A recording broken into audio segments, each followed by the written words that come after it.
Welcome back to my channel. कैसे हैं आप सब? आई होप आप सब बहुत अच्छे होंगे। मैं भी बिल्कुल ठीक ठाक हूँ।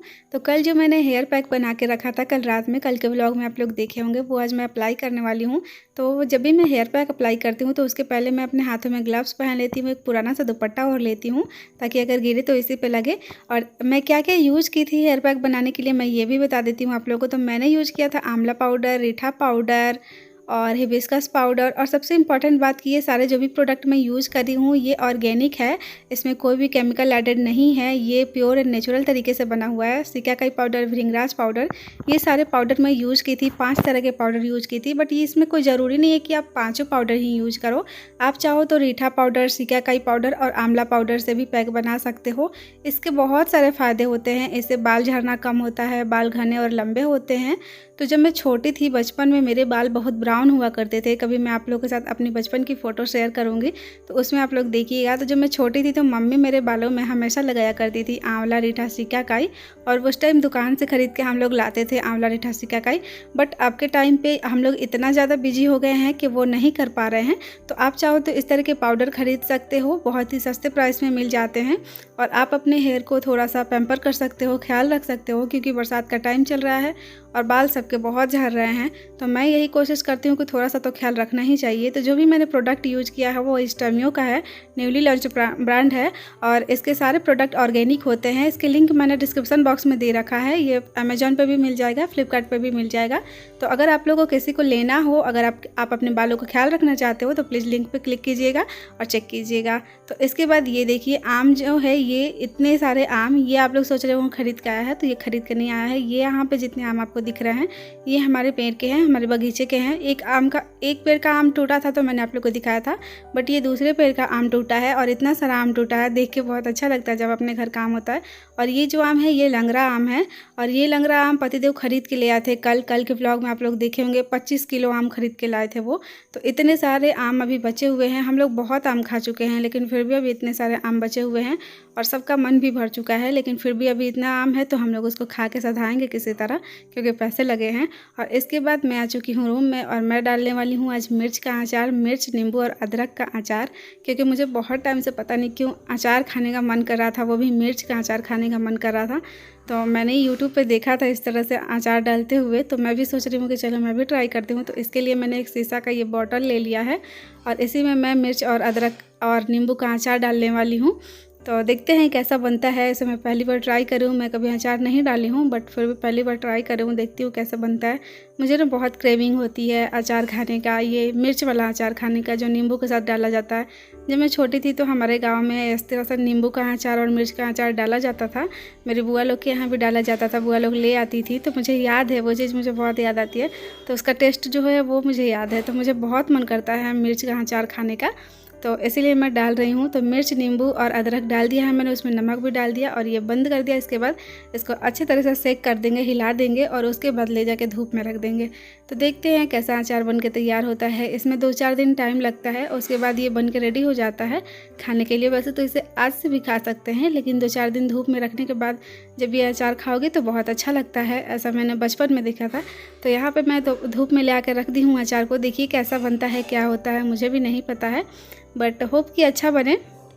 वैसे तो बरसात कर रहा है, पता नहीं बन पाएगा या नहीं, बट फिर भी मैं कोशिश कर रही हूँ शायद धूप निकले और यह अचार बन जाए। जैसा कि आप लोग देख रहे हो मैं आई हूँ छत पे, शाम का टाइम है और मैं डेली छत पे आती हूँ टहलने के लिए।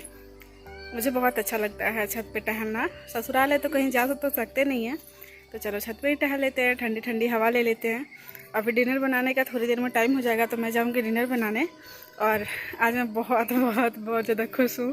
क्यों खुश हूँ ये तो आप लोगों को पता चल ही गया होगा, आई थिंक टाइटल से तो समझ में आ ही गया होगा मैं क्यों खुश हूँ इतना।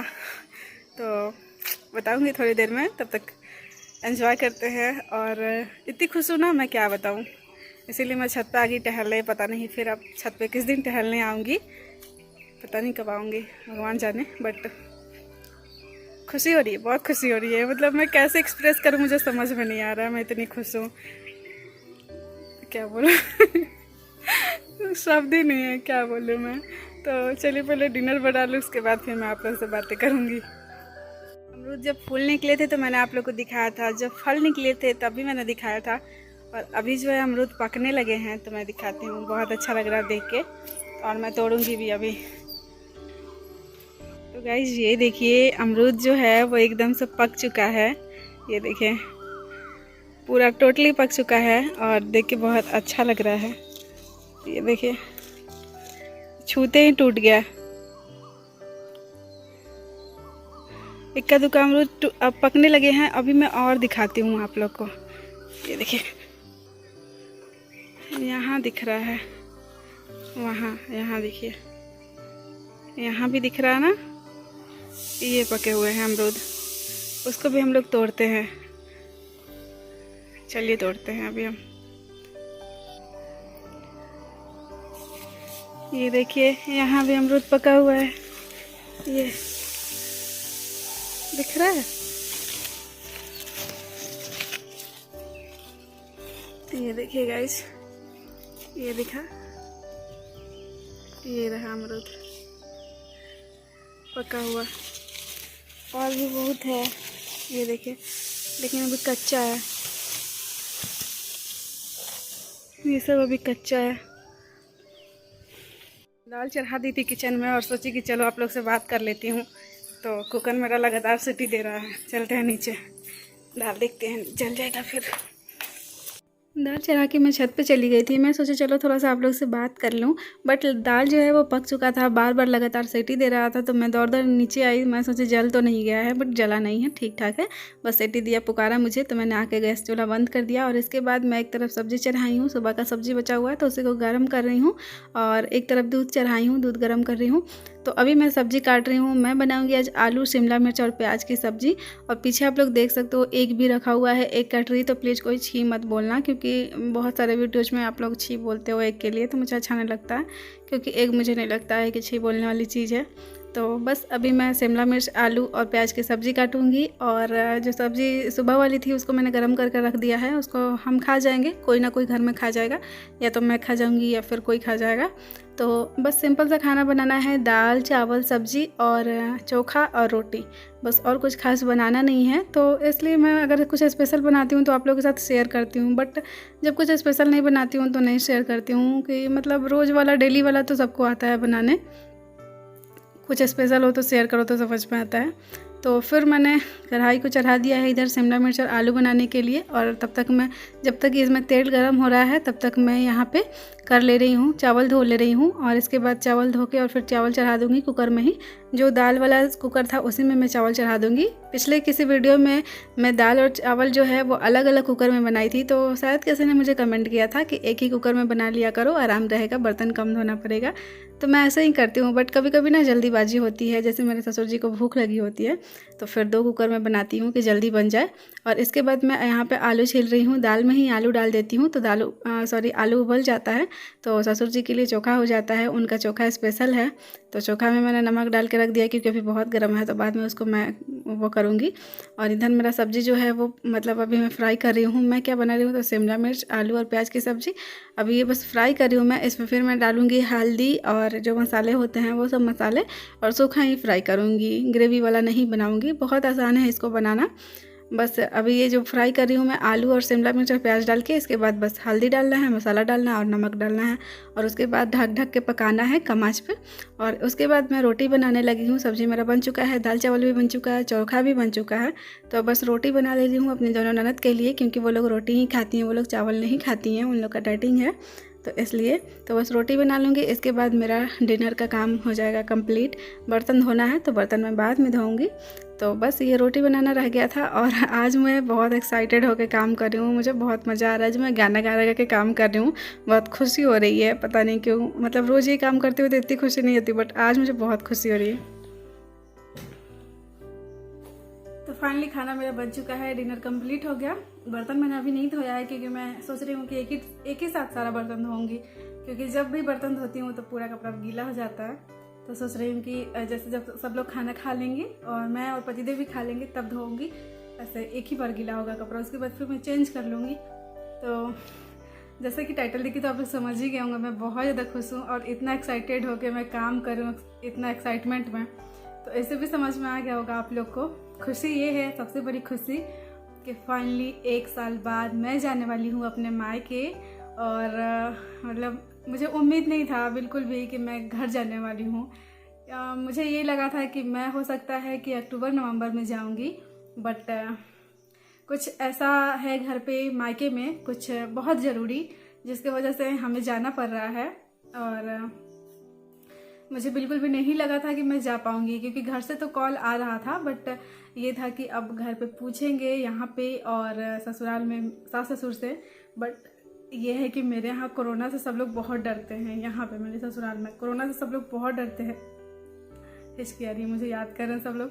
तो कोरोना से इतने ज़्यादा डरते हैं सब लोग कि कोई नहीं चाहता है कि मतलब हम लोग कोविड टाइम पे ट्रैवल करें। बट अभी ये है कि अब थोड़ा सा सिचुएशन सही हो गया है, तो अभी तक तो टिकट भी नहीं हुई है। तत्काल टिकट होगा या फिर जो भी हो, लेकिन देखते हैं कैसे जाते हैं। और घर से कोई आया भी नहीं है।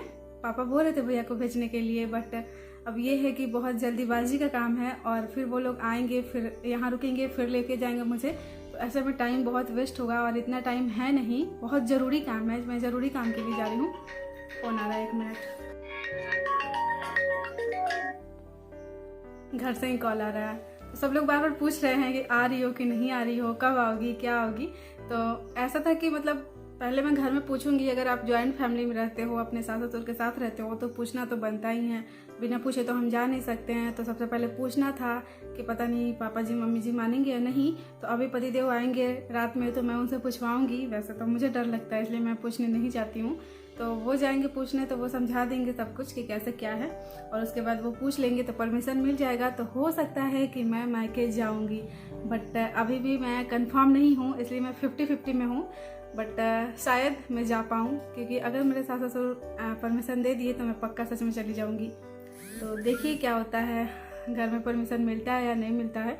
कोविड टाइम पे चांस तो बहुत कम भी है, बट फिर भी देखते हैं क्या होता है। तो शायद मैं जाऊँ। मुझे बहुत खुशी हो रही है, फाइनली 1 साल बाद मैं अपने मायके जा रही हूँ। पिछले साल मैं लॉकडाउन में वहीं पे फंस गई थी, तो लगभग 6 महीना मैं वहाँ पे रह गई थी। बट उसके बाद फिर मुझे पतिदेव लेके चले आए। उस टाइम पे मैं बाई कार से आई थी, जब पतिदेव लेके आए थे तो। और फिर उसके बाद फिर मैं गई ही नहीं। ट्रेन से जाना हमारे यहाँ कोई मतलब पसंद नहीं करता है। और फिर उसके बाद 1 साल हो गया लगभग, बट मैं गई नहीं, क्योंकि मतलब मुझे ये लग रहा था कि एग्ज़ाम हो जाएगा तब जाऊंगी। बट एग्ज़ाम भी पेंडिंग चल रहा है। मुझे बहुत खुशी हो रही है, क्या पता अभी पूछेंगे हम लोग मैं अपने सास ससुर से पूछूंगी, पतिदेव से पूछवाऊंगी। तो देखते हैं कि क्या होता है, क्या चांस है। अभी 50-50 में है, बट फिर भी ये है कि शायद मैं जा पाऊँ। तो मुझे बहुत खुशी हो रही है, 1 साल बाद जाना है मुझे। पैकिंग कुछ भी नहीं करी हूँ मैं, क्योंकि अभी कंफर्म नहीं है। तो ऐसा ना हो कि पैकिंग कर लूँ और फिर बाद में पता चला कि ओह नहीं जा पाऊँगी, तो फिर बहुत दुख होगा। इसीलिए मैं सोच रही हूँ कि पहले पूछ लूँ, पहले कंफर्म कर लूँ। अगर अनुमति मिल जाती है जाने की तो फिर मैं पैकिंग करूँगी। तो यही खुशखबरी थी आप लोगों के साथ शेयर करना था। और मुझे बहुत खुशी हो रही है कि शायद मैं 1 साल बाद मायके जा पाऊँ। और बिहार वालों, मेरा स्वागत करने के लिए तैयार रहना सब लोग। मायके वालों लोग तैयार रहिएगा आप लोग स्वागत करने के लिए। मैं आ रही हूँ बिहार, स्वागत करने के लिए रेडी है ना सब लोग रेडी रहना। तो चलिए इस ब्लॉग को यहीं पे एंड कर रही हूँ, ज़्यादा पक नहीं करूँगी अब। तब तक के लिए bye bye, take care and जय हिंद, जय भारत।